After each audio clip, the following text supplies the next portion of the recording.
Magluto tayo ng upo. Ayan. Binabad ko sa asin kagabi. Tapos lagyan ko ng sardinas. Lutong Pinoy. Ayan o. May sardinas dito. Ay. Tapos lagyan ko lang ng bawang at saka spring onion. Yan lang. Mantika. Siyempre, hindi mawawala. Ayan.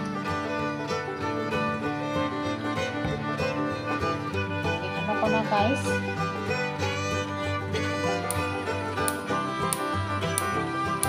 Iba yung style ko na magluto dito. Yung iba kasi inuuna yung sardinas. Sa akin, hindi. Kasi mas ko yung lutuin ko muna yung upo sa katulog. Halo yung sardinas. Ibang style. Kanya-kanyang style. Tapos linalagyan ko ng asin yung guys, yung upo para lumambot. Yung soft. Sarap siya. Huwag masyadong maraming asin. Tapos hugasan. Para hindi siya maalat. Lagyan ko kayo na. Ito na siya guys. Ang daming laman na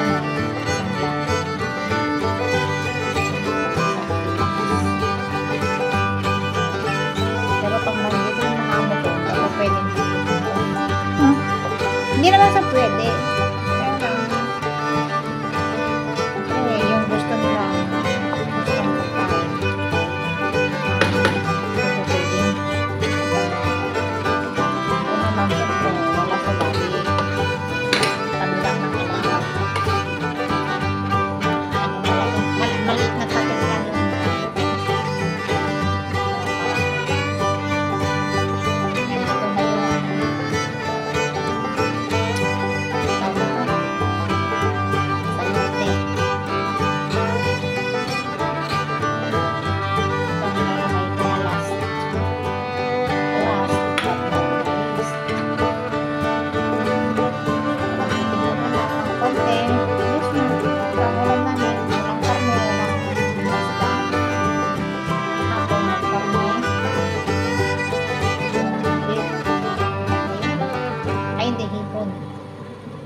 Kasi yung laptop ko hindi ako makamit. Sa cellphone ko. Nagduro lang ko sa yung sardinas.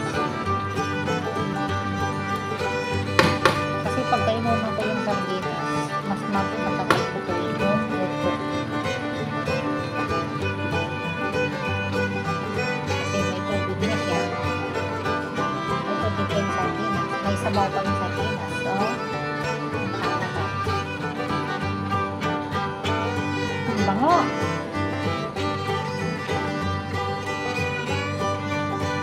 Ang bango. Hindi kasi sila nag-ulam ng sardinas guys na yung tuna na ilalagay lang sa pinakay, lalagyan ng itlog. Minsan na nagbuto ako nun, ilagay pa ng itlog. Tuwang-tuwa naman sila. Sarap daw.